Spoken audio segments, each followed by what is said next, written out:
Igor, we first saw what Gabe is reporting in a single image. It was shot by Lindsay Adaria, New York Times war correspondent, and she took a picture of a whole family killed by Russian shelling. The New York Times put that picture on the front page of their newspaper, and it was the first, I think, time that everyone saw that the killing and targeting of civilians was the Russian strategy. When you see how many people have lost their lives and been targeted and killed by the Russians, as cameras are now able to go into places like Bucha, what does that make you think? Well, it's absolutely horrible, Nicole. And look, I can put things into perspective for you. So there was this story that went viral out of Bucha, I think I could be mistaken here, about a family whose house got raided by the Russian soldiers. Luckily, the family survived, but they kidnapped a dog, like, you know, a large breed dog, and ate it in front of the family, killed it and ate it. So it was a horrible story, but, you know, I spoke with my older daughter, with Sophie, and it turns out it was actually a family of her friend. So, and that makes you think, because look, I tried counting, I've lost at least 12 people, 2 distant relatives out of those 12. And I'm considered one of the lucky ones because I haven't lost immediate family members. My house is still standing. But kids are beginning to lose kids. And that puts the whole kind of scale of this horrible tragedy and destruction into perspective. Because, you know, when kids know kids who died, you know that something's really wrong with the world. You once gave us a really horrifying analogy to imagine what it's like to live in Kyiv right now. And it was, and I think it was about protecting your kids.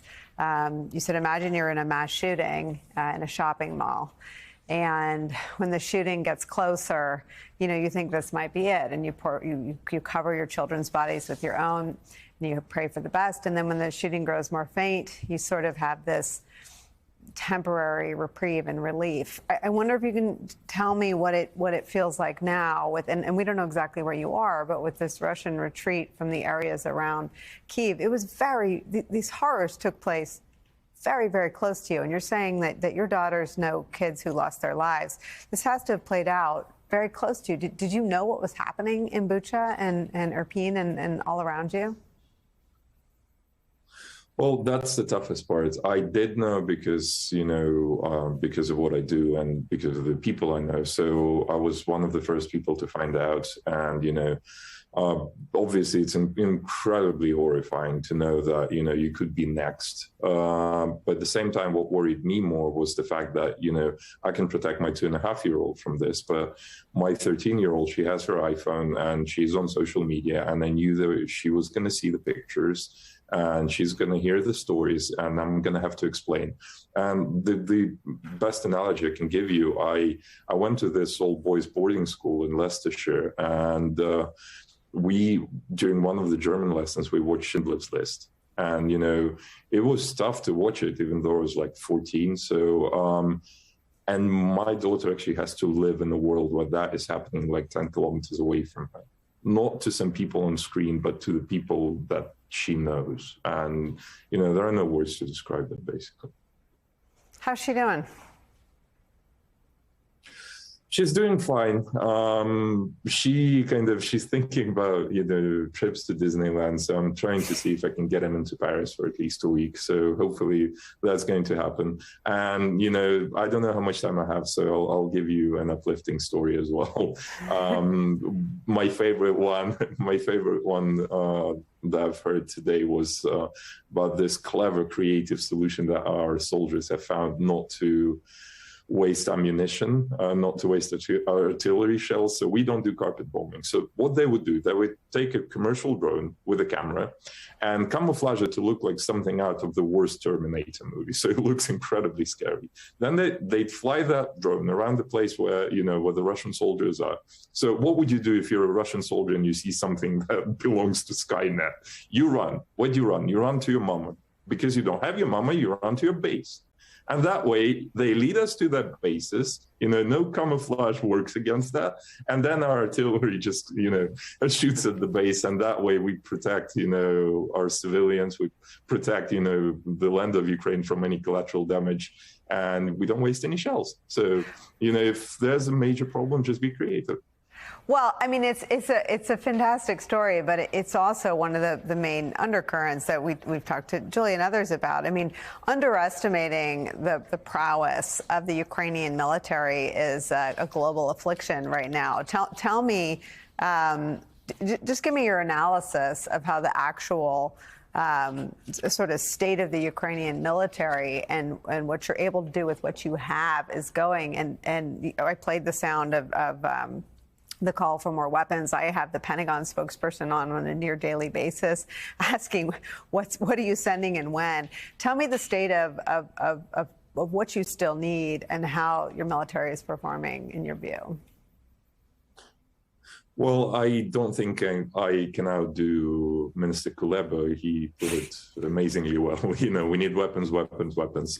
We definitely have more weapons than we had before. And, the tides are turning and people start being more optimistic. So, the upcoming Battle of Donbass, we could actually win. So, but yes, Ukrainian army is incredibly creative with what it has. So we had instances of anti-tank munitions being used to shoot down advanced helicopters. They've used artillery to shoot down helicopters. And look, we do so amazingly, so well with what we have.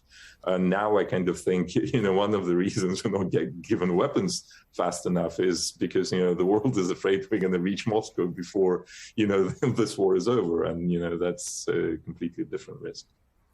Well, I mean, and to invoking Moscow, I mean, there's a temptation to sort of cover the Russian disinformation side, which everybody the world over knows is a lie. I mean, even the disinformation around the slaughter in Bucha was disproven with satellite imagery, I think within 12 hours of journalists and people getting back in there. I wonder what you make of sort of the Russian shortcomings and failures on the military front and the increasing puncture wounds in their disinformation war. Well, I disagree about the puncture wounds in the disinformation war because I keep repeating that their main target audience for that disinformation is not outside of Russia, it's in Russia. And, I've heard many stories from people, calling their Russian friends and relatives. And literally, it's a whole new metaverse of disinformation they've created there. They literally live in an alternate universe. So somebody from Ukraine will call their Russian relative and say, look, now with the pictures and stories coming out of Bucha, with the satellite images, I mean, how can you still support the war? And the person would go like, well, but did you see the dead bodies moving? It's all staged, it's all fake. That's how effective the disinformation and propaganda machine is domestically. And this is where we need to hit. That's why I keep saying that, look, anyone with a fan base in Russia, you need to be telling the truth using the trust that you have. Like Metallica, come on, speak like Ramzan Kadyrov, the proverbial Mandarin from Iron Man 3, that Putin's crony. He listens to Metallica. And he's not going to hear you, but others will. And, you should talk to your fan base in Russia and try and puncture that machine, because the last thing we need is 100 million people zombified and dehumanized to a point of fighting the entire world.